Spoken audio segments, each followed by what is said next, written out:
салом дӯстони меҳрубон ва хуш омадед ба барнома ахбори озодӣ ки аз рӯзҳои душанбе то ҷумъа дар ҳамин вақт тақдими шумо мешавад. Имрӯз 26 май аст ва нахуст аз сархати мавзӯъҳо мегӯем. дар ҳоле ки тоҷикистон намояндагони даҳо кишварҳои ҷаҳонро барои баррасии мавзӯи об даъват кардааст, дар канори душанбе аз дастрасӣ надоштан ба ин неъмат азият мекашанд. софай вақте борон мебора барои мо одамои беоб мегӯем тилло боридеста. сарфи назар аз бархурди низомӣ оташбаси байни амрикову эрон ҳифз шуд. фармондеҳони амрикоӣ гуфтанд барои ҳимоят аз худ оташ кушода буданд. гузаргоҳҳо бояд ба ҳар нархи зарурӣ боз шаванд. он чизе ки ҷараён дорад ғайриқонунӣ ва ғайриқобили қабул барои аҳли олам аст. истеҳсоли ками асал ва нархи баланди он дар бозорҳо. занбурпарварон дар вилояти хатлон мегӯянд ки аз ҳисоби худашон оилаҳои занбурро зиёд карданд. ба доранд мисол имконият доранд дигар хоҷагиёра ба рушди ҳамин соҳаи занбурпарварӣ ҷалб кунанд биомӯзонанд. тоҷикистон ин рӯзҳо мизбони ҳамоиши ҷаҳонии навбатии об аст ки бо иштироки намояндагони даҳо кишвар ҷараён дорад. дар ин нишаст дар баробари дигар мавзӯъҳои марбут ба обу иқлим роҳҳои дастрасии мардум ба оби ошомиданӣ низ баҳсу баррасӣ мешавад. ҳамкорони мо Алишер Зарифӣ ва Амир Исоев ба ин ҳамоиш рафта гузориш таҳия намуданд ки ҳамроҳ мебинем.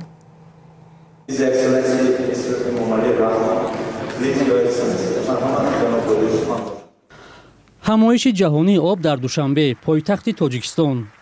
мушкили дастрасӣ ба об, хатару паёмадҳои тағйирёбии иқлим ва дар ин росто ҳамкории бештари кишварҳо аз мавзӯъҳое буд ки дар ин ҳамоиш садо дод.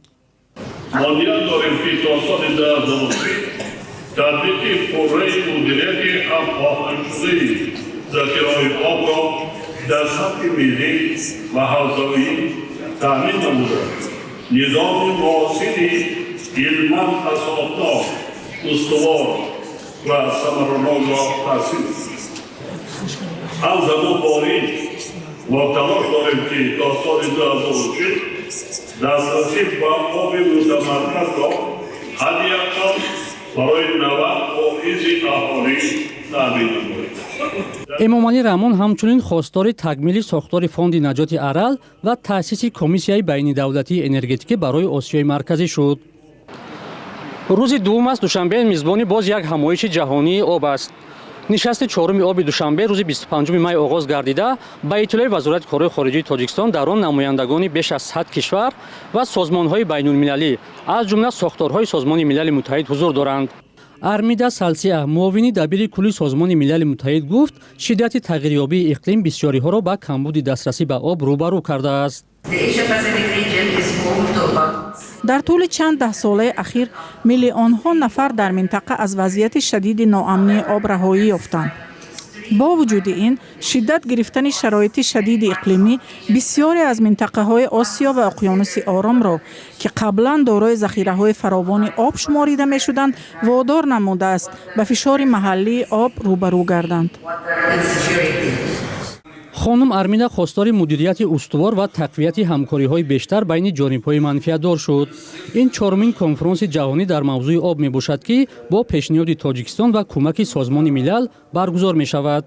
мақомот дар ҳоле ба баргузории ин гуна ҳамоишҳо таваҷҷӯҳ доранд ки ба иттилои расмӣ қариб 40% аҳолӣ дар дохили тоҷикистон аз камбуди об тангқисӣ мекашанд ва ҳар сол дар пайи селу обхезиҳо даҳҳо нафар зарар мебинанд.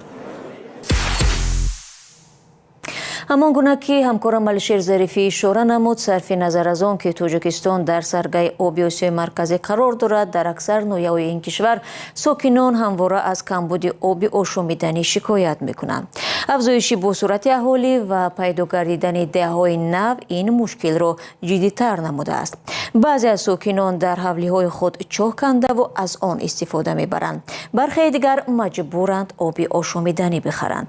бо чанде аз чунин сокинон Иршод сулаймонӣ суҳбат кард. ظرف‌ها برای آبی باران آنها را در روی حولی هر یک ساکنی دهه آبخوری ناحیه ورزاب دیدن ممکن است. دهه همگی چند کیلومتر با پایتخت تاجیکستان فاصله دارد که این روزها میزبانی کنفرانس چهارمی بین المللی مسائل آب با سرپرستی سازمان ملل متحد برای حل مشکل آب در سیاره زمین است. نه وقت باران میباره اما چیزی مقصد انجامای وای داشته باشیم برای آب گرفتن نمیخواد آب باران هم میگیریم. مثال آب صافی وقت باران میباره برای ما آدمای بی آب میگیم طلا بریده است. چی نمی انجامای خالی بچکاره تای ناشرا دمیمونیم آب باران پر کرده استفاده میبریم. همه زرینه میگوید آب باران را بجز غذا در هم احتیاجات روزگار حتی باغ و حیوانات استفاده میکنند. آب آشامیدنی را میخرند. اکمل خالف با ماشینش تجربه 6-7 ساله آبکشانی برای این دهه و دهه های گرد و اطراف را دارد. شما در یک روز چند فرمایش میگیرید مثلا؟ 5-6 تا. یا من خودم فقط اونجا 5-6 کسه. اون که 7 کسه با ماشین دیگرو هسته. اولا میگم. شهباز نظرف ساکن دیگری آبقل میگوید 13 سال پیش از دوشنبه آمد و اینجا خانه ساخت. امیدوار بود که روز دیگه با آب تامین می شود، اما از همان سال تا کنون آب را می خرد. حالا یک ماشین 10 تانه‌ای را 350 سامانی می خرد و خبر ندارد که به دیگه لولای آب خواهند کشید یا نه. یا چند بار گفتن که میگذرونیم که ما کجی میگذرونیم چه خیلی مردم پول جمع میکنیم میگذرونیم. هم خیلی شدو با بعضش اومد گفت که انا پول جدا کردن یا که چخلی که ای کدام ادیر میارن کدام که نشد. شما خودتون خیلی مراجعت نکردیم برای امی مردم محله؟ اینجا چند تقریبا چند خواجه که آب میخواد؟ ممکن باشه 300-400 زیاد با کمیش. خیلی همه مردم یکم مراجعت نکردیم با حکومت؟ ایشانه که نفهمیدیم. میگن میشوه اونه که مکه نمیدونم ایشان. عزیز عبدالحفیظ زاده باشنده دهه چارباغ بالا همسایه دهه آبقل که با دوشنبه چسبیده است میگوید یگانه راه این است که خودی باشندگان پول جمع کنند و به اینجا آب بیارند. اگه باید این محله کنی باید بپرورن. تا پول جمع کنید؟ اکولی همی که محله پایان اکولی بالو نه. حساب حکومت تو باید؟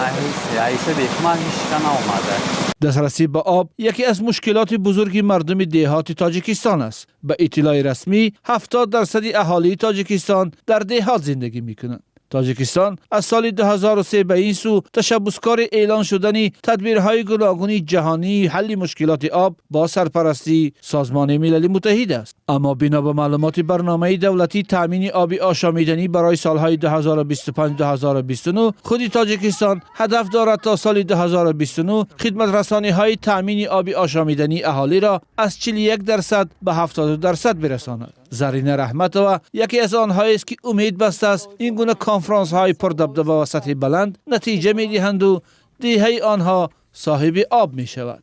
آب و آبادی گفتی جایی که آب هست آبادی دو در جان می‌خواهیم که آب داشته باشیم. کنفرانس جهانی آب چهارمین همایش سطح بلند در موضوع آب است که با پیشنهاد تاجیکستان و سرپرستی سازمان ملل برگزار می شود. مقامات در حال برگزاری این گونه همایش‌ها توجه دارند که به اطلاع رسمی قریب 40% اهالی در داخل تاجیکستان حتی در شهرها با کمبود آب روبرویند و هر سال در پی سیل آبخیزی‌ها 10 نفر ضرر می‌بینند.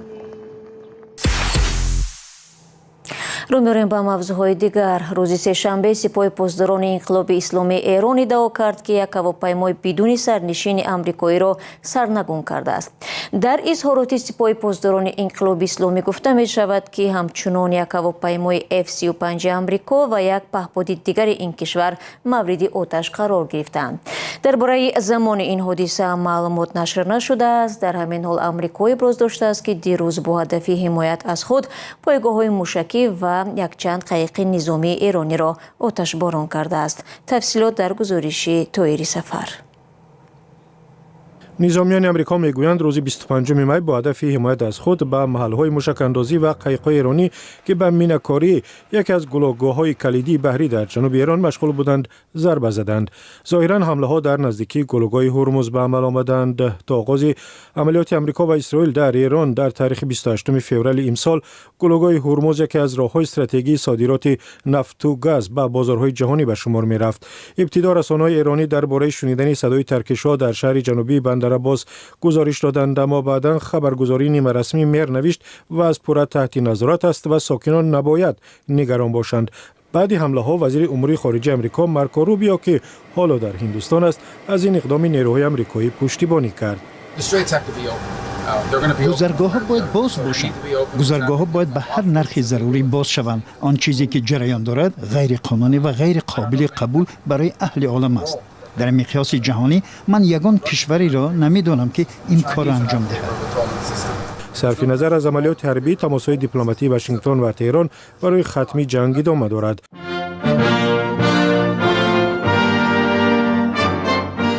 دونالد ترامپ رئیس جمهور آمریکا گفت که نکات نهایی سازش احتمالی ارزیابی می‌شوند. او به این نظر است که ذخیره اورانی غنی‌گردانی شده ایران یا باید به آمریکا سپرده شود و یا باید در خود ایران نابود گردد.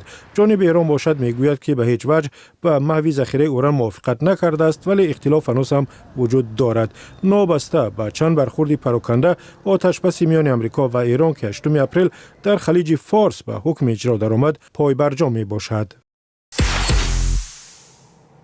حالا می رویم به ولایت ختلون که برای پرورش زنبور و تولید عسل شرایط مساعد دارد.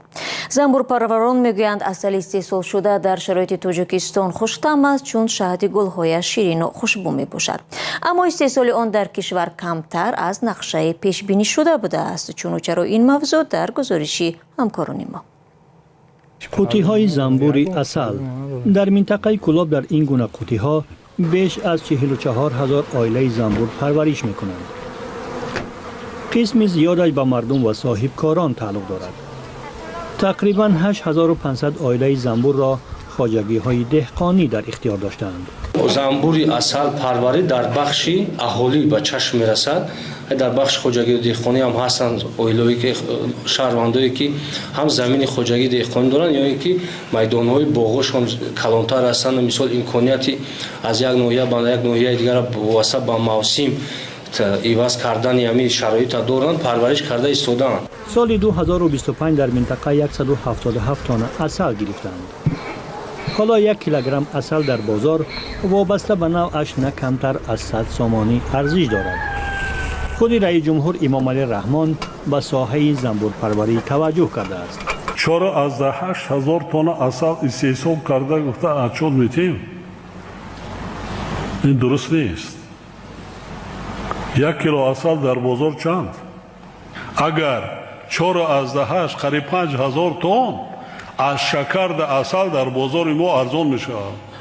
با طلبات جوابو نیست. صحبتش 1 سال پیش در ناحیه دنغره بود. بعد این به کشاورزان نامه زدند که زنبور پروری را در تمام ولایت ختلان رواج دهند.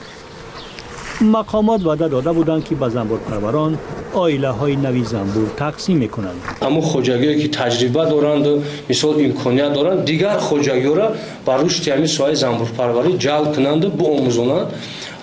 حساب وزارت کشاورزی علاکه پیشنهاد شد دستگیری بهبودی میشود در نظر داشته شده است و علاکه روی خطاشون ما آماده کردیم و به وزارت پیشنهاد کردیم. حالا معلوم نیست که وزارت کشاورزی تا امروز به کسی چنین کمک کرده است یا نه، ولی چند زنبور پرور گفتند که از حساب خود عائله‌های زنبور را زیاد کرد.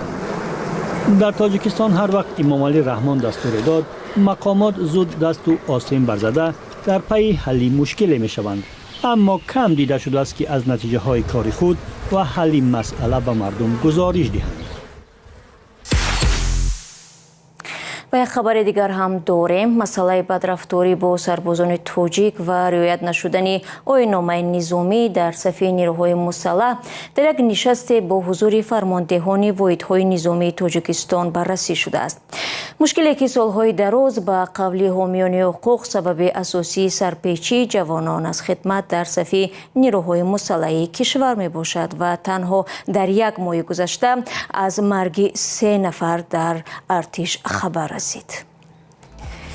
دوستان عزیز، با همین مطلب برنامه اخباری آزادی را به پایان میبریم. سپاسگزاریم که تا این لحظه ما را همراهی کردید. برای خواندن اخبار بیشتر و دیدن ویدیوهای دیگر وبسایت azadi.org در خدمت شما عزیزان است. و اگر شما هم خبری دارید که میخواهید دیگران بدانند به ما نویسید. همچنین صفحه های ما در شبکه‌های اجتماعی فعال می باشد. فردا با خبرگزارش های نو به این استودیو برمیگردیم. تا آن دم خود را احتیاط کنید و خدا نگهبانتان.